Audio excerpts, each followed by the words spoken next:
एनसीआरईएस के नेतृत्वकर्ता आदरणीय महामंत्री श्री आरपी सिंह साहब, आज के इस सम्मान समारोह के प्रमुख आकर्षण एनसीआरईएस के महासचिव, हेडक्वार्टर मंडल के मंडल अध्यक्ष, कंस्ट्रक्शन शाखा के शाखा मंत्री श्री अरुण कुमार राय जी, एनसीआरईएस के कार्यकारी महासचिव अखिलेश राठौर जी, पूर्व संयुक्त महासचिव श्री आरपी शर्मा जी, पूर्व महासचिव श्री एसके सिंह जी, पूर्व केंद्रीय उपाध्यक्ष श्री एसके मिश्रा जी, पूर्व महासचिव भाई सत्यनारायण जी, एनसीआरईएस के प्रयागराज मंडल के युवा मंडल मंत्री भाई चंदन कुमार जी, हेडक्वार्टर मंडल के पूर्व मंडल मंत्री भाई जावेद जी, एनसीआरईएस हेडक्वार्टर मंडल के सभी शाखाओं के सम्मानित पदाधिकारीगण, कानपुर परिक्षेत्र फतेहपुर से आए हुए हमारे सभी सम्मानित साथीगण, सम्मानित शाखा अध्यक्ष, शाखा मंत्री एवं उपस्थित प्रतिनिधिगण, आज के इस सम्मान समारोह में मैं आप सभी लोगों का हृदय से अभिवादन करता हूं, वंदन करता हूं, नमन करता हूं। मित्रों, महामंत्री जी के उद्बोधन के बाद बात कुछ कहने को रह नहीं जाती है। दो शब्द में अपनी बात को खत्म करूंगा। ये सम्मान समारोह है। भाई अरुण कुमार राय जी के सम्मान में इस मीटिंग का आयोजन हुआ है। अरुण कुमार राय जी से जहां तक काम करने का हम लोगों का तालमेल रहा, 1 दशक से ज्यादा हम लोग एक साथ काम किए हैं पदों पे रहते हुए, तो निश्चित रूप से संगठन से लेकर के व्यक्तिगत तौर पे भी हम लोगों में काफी लगाव रहा है और है भी। और प्रयास हम लोगों का यही रहेगा कि जो समन्वय हम लोगों का संगठनात्मक रूप से बनते बनते व्यवहारिक रूप में चल रहा है, वो सदैव चलता रहे। जैसा कि महामंत्री जी ने अपने आशीर्वचन में भी कहा कि राय साहब जैसे थे वैसे रहेंगे। निश्चित रूप से हम लोगों को भी इससे कहीं न कहीं ऊर्जा मिली है और हमें ऐसा पूरा भरोसा है कि राय साहब के साथ हम लोग इसी तरीके से अनुरूप काम करते रहेंगे। दूसरी जहां तक बात है संगठन और आंदोलनों की, तो मित्रों, कानपुर में महीना बीत जाता है तो हर 2-3 महीने में कोई न कोई आंदोलन होते ही रहते हैं। ये नई बात नहीं है। और जितने भी आंदोलन कानपुर में हुए, हमारे और राय साहब के तालमेल के हिसाब से हम लोगों ने आंदोलन करने का जो संकल्प लिया उसको किया भी, और बराबर प्रशासन से हम लोगों ने काम भी करवाने का काम किया, जिसमें महामंत्री जी का आशीर्वाद हम लोगों को सदैव मिलता रहा। आज जो महामंत्री जी का उद्बोधन हुआ है मित्रों, चाहे वो जुलाई 16 की बात हो या मई 13 की बात हो या आज के दशक की बात हो, कानपुर एक क्रांतिकारियों की धरती है। और आपके हुजूम, आपके उत्साह को देखकर हम लोग भी ये लगता है कि कहीं आपके उत्साह में कमी लाने के लिए कोशिश नहीं करते। हमेशा ये चाहती है एनसीआरईएस कि आप जिस उत्साह से आगे बढ़ रहे हैं, उत्साह में आपके कमी न हो, उत्साह में बढ़ाने का काम हम लोग करने का काम करते हैं, प्रयास करते हैं, और ये प्रयास अनवरत चलता रहेगा। साथियों, लास्ट में मैं यही कहूंगा कि जिस तरीके से एनसीआरईएस अपनी गतिविधियों को प्रयागराज मंडल में कर रहा है, कहीं न कहीं प्रशासनिक अधिकारियों के अंदर खलबली है। खलबली इस बात की है कि एक दूसरा भी संगठन जो लाल झंडे के रूप में आपके बीच में काम करता है, आप सारे साथी इस बात के गवाह हैं। मैं ज्यादा दूर की बात नहीं करता, कानपुर परिक्षेत्र की बात कर रहा हूं। मित्रों, किसी ब्रांच में अगर किसी प्रशासनिक अधिकारी के खिलाफ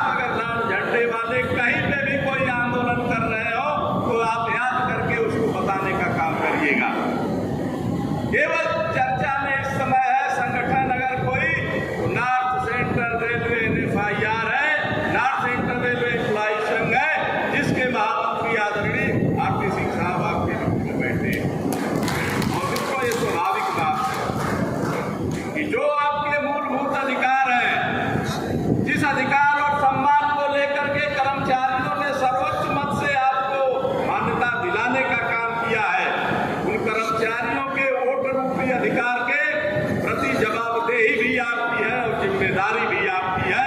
इसका निर्वहन हमें कैसे करना है, ये हमको और आपको सोचने की जरूरत है। अधिकारियों से जो संघर्ष करेगा, निश्चित रूप से मित्रों कहीं न कहीं उसको नुकसान फायदा होते रहेंगे। ये कोई नई बात नहीं है, ये कोई नई बात नहीं है।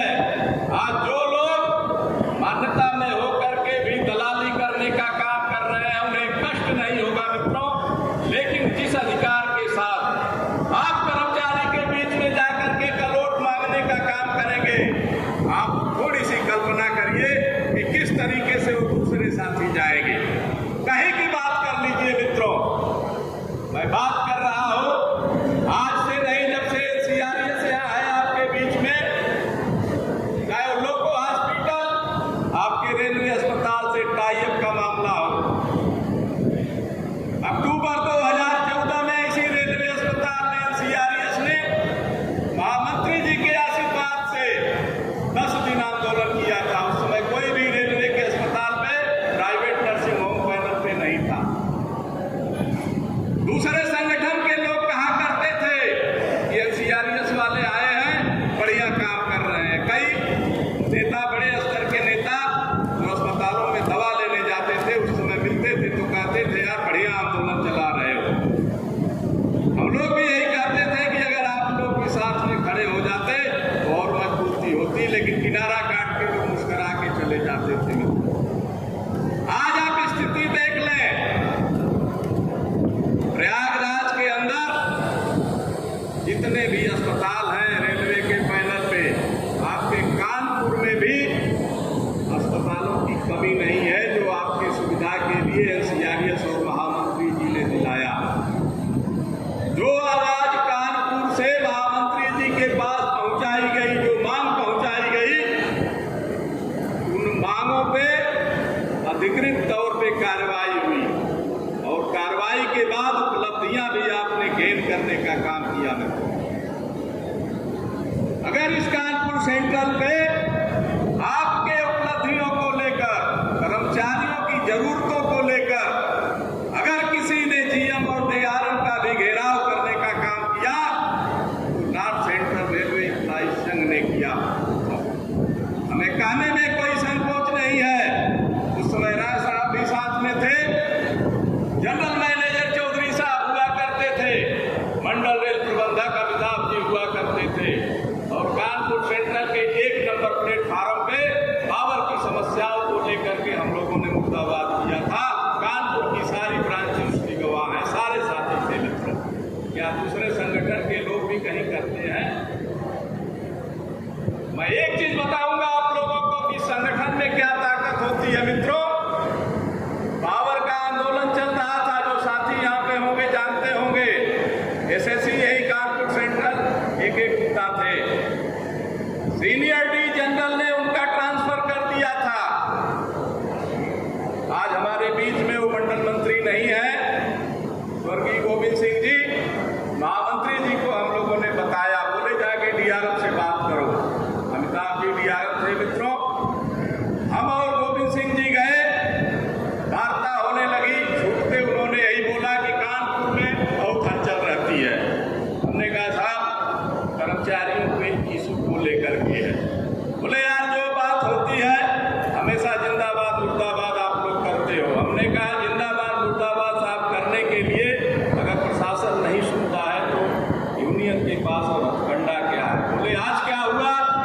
हमने कहा इसी यूनियन एक्टिविटीज को चलाने के कारण SSC पावर एक गुप्ता का ट्रांसफर आपके सीनियर डी साहब ने टुंडला कर दिया है मित्रों। बोले नहीं, हमने कहा पता कर ले। मित्रों बोले अगर ऐसा होगा तो ये ट्रांसफर कैंसिल कर दूंगा।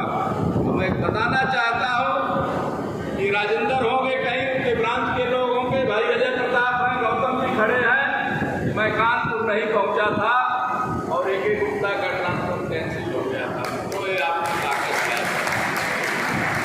आज भी बड़ी बड़ी बातें लोग कर रहे हैं, ये आंदोलन हो रहा है, नुकसान हो जाएगा। मैं ठोक के कह रहा हूं मित्रों, मैं ठोक के इस बात को कह रहा हूं कि जिस संस्था का मुखिया, जिस संस्थान का नेतृत्व करता इतना सक्षम हो, इतना शक्तिशाली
हुआ था।